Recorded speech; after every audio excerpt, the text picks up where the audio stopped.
vamos dar continuidade ao nosso estudo sobre os conceitos de redes e internet. Agora nós vamos falar especificamente sobre os serviços de internet.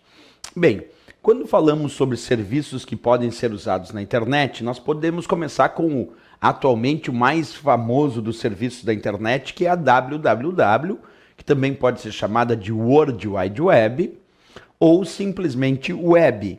Observa comigo a leitura em primeiro lugar. Serviço que permite acesso a documentos multimídia, as chamadas páginas da web. Os sites, exemplos de navegadores, browsers, utilizados para acessar as páginas da web são Internet Explorer, Google Chrome, Mozilla Firefox, Safari, Opera e Netscape. Professor, o que significa isso? Significa dizer que muita gente confunde o conceito de web com o conceito de internet. A internet é a rede mundial de computadores, como nós já estudamos anteriormente, que tem computadores conectados entre si ao redor do mundo inteiro. E a web é apenas uma porção da internet, quer dizer, a web é apenas um serviço da internet. Que serviço é esse? Das páginas que tu visita. As páginas, os sites que tu visita usando navegadores, que nós também podemos chamar de browsers. Então vamos imaginar, tu está acessando a página da web do v1aprovalogo.com.br. Essa página da web, esse site que tu está acessando, pertence a um serviço chamado web ou World Wide Web. Portanto, repetindo, internet não é sinônimo de web. A web é correspondente apenas a um dos diversos serviços utilizados na internet. E que serviço é esse? O serviço de acesso às páginas. Então, quando tu está acessando uma página, um site da web, esse é o serviço web, que é um recurso utilizado na internet. Mas percebe que a internet é a grande rede de computadores e a web é apenas a parte que mostra as páginas, os sites, é apenas a porção multimídia. Professor, mas pode ter acesso à internet sem usar páginas da web? Sim, eu posso, por exemplo, ter um programa de e-mail instalado no meu computador e aí eu consigo enviar e receber e-mail sem acessar páginas da web. Nesse caso, eu vou estar usando o serviço de correio eletrônico, o serviço de e-mail, mas não vou estar usando o serviço web. Agora, eu também posso enviar mensagens de e-mail através de páginas da web. Aí eu vou estar usando um serviço chamado Webmail, que junta mensagens de correio eletrônico com as páginas da web. Mas é possível sim enviar e receber e-mail sem acessar páginas da web. Para isso eu uso um programa cliente de correio eletrônico, certo? Então ficou consolidado que o World Wide Web, www ou simplesmente web, corresponde apenas a um dos diversos serviços utilizados na internet.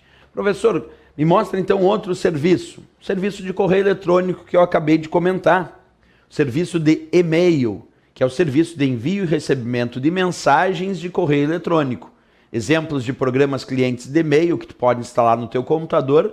Aqui eu botei o Outlook Express, o Microsoft Office Outlook, que pode ser 2003, 2010, 2013, o Mozilla Thunderbird, todos esses são exemplos de programas clientes de e-mail, quer dizer, programas que tu pode utilizar para enviar e receber mensagens de e-mail através de um serviço chamado correio eletrônico. Então, o serviço de correio eletrônico ou o serviço de e-mail também é um dos diversos serviços utilizados na internet.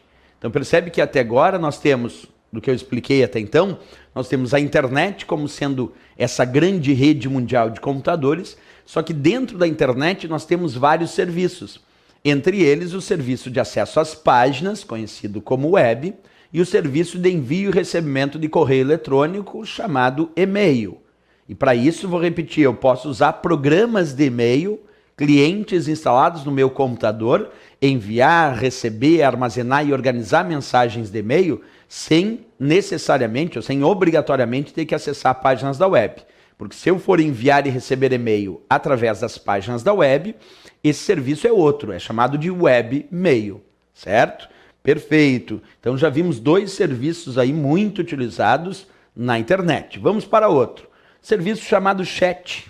O termo chat se popularizou ao longo dos anos mas ele corresponde a um serviço disponível na internet, que pode estar associado a outros serviços, é claro. Mas o que significa o termo chat como elemento teórico, independente se ele está associado a outros serviços ou não? Vamos à leitura. Serviço de conversação eletrônica em modo instantâneo. Essa é a ideia do chat, um serviço de comunicação, de conversação eletrônica em modo instantâneo. Quer dizer, eu estou conectado, o outro usuário também está conectado e nós estamos trocando informações, mensagens, através desse serviço chamado chat. Então, chat é um serviço de conversação eletrônica em modo instantâneo. Isso corresponde a um outro serviço também utilizado na internet. Vamos para outro. VoIP. O que significa o termo VoIP? VoIP significa voz sobre IP. Por isso, VoIP vem de Voice over IP. Esse O vem de over, então é VoIP, voz sobre IP. É a transmissão de dados de voz pela estrutura da internet. Serviço, como se fosse um serviço de telefonia pela internet. Acompanha comigo. VoIP, então, significa voz sobre IP. Envio e recebimento de dados de voz pela estrutura da internet. Um exemplo típico de serviço VoIP é o próprio Skype, que ficou muito popular aí em serviço de transmissão de dados de voz, usando a arquitetura IP da internet. Então, VoIP também corresponde a um serviço da internet. Olha quantos serviços existem na internet, né? Já vimos serviço web, já vimos o serviço de correio eletrônico, chat, e agora vimos o serviço VoIP, voz sobre IP, transmissão de dados de voz pela arquitetura da internet. Professor, temos mais serviços? Sim. Os grupos de discussão. Também existe aí uma teoria em volta de grupos de discussão. E é claro, quando a gente fala sobre grupos de discussão, a primeira coisa que vem em mente é pensar, perfeito, são grupos que discutem algum tema. Mas para ser considerado teoricamente grupo de discussão usado na internet, existe algumas coisas que devem ser relevadas no dia da prova. Vamos perceber que elementos são esses. Então, claro, como o nome já diz, grupos de discussão são grupos virtuais para discutir algum tema de comum interesse dos participantes. Mas isso é o óbvio da história. Se o grupo é de discussão, é porque é para discutir algum tema de comum interesse desses participantes. Essa parte o próprio nome já diz. Agora, outro elemento interessante nos grupos de discussão é que eles oferecem um espaço para que sejam criadas listas de usuário que podem enviar e receber mensagens temáticas uns para os outros. Então, num grupo de discussão, nós formamos listas de usuário que vão participar desses grupos de discussão e eles vão poder enviar e receber mensagens entre si e temáticas, é claro, de acordo com um tema específico, dentro desse grupo de discussão. Essa é a ideia. E outros dois elementos que eu boto como importante para conceber o conceito de grupo de discussão é a existência de um administrador e de um moderador. O administrador é aquele que cria as regras de utilização e o moderador é aquele que vai aprovar ou reprovar as mensagens. Então percebe, existe a figura do administrador do grupo de discussão, esse vai criar as regras que serão utilizadas dentro desse grupo, e a figura do moderador, que é aquele que vai aprovar ou reprovar essas mensagens dentro do grupo de discussão. Então nós temos, repetindo, participantes, pessoas que vão participar de algum tema de comum interesse, são esses grupos virtuais, vai haver a figura de um administrador, e esse administrador vai criar regras para esse grupo de discussão, e vai haver a figura do moderador. O moderador é aquele que então vai aceitar ou ainda vai negar, isto é, vai aprovar ou reprovar essas mensagens enviadas para o grupo de discussão.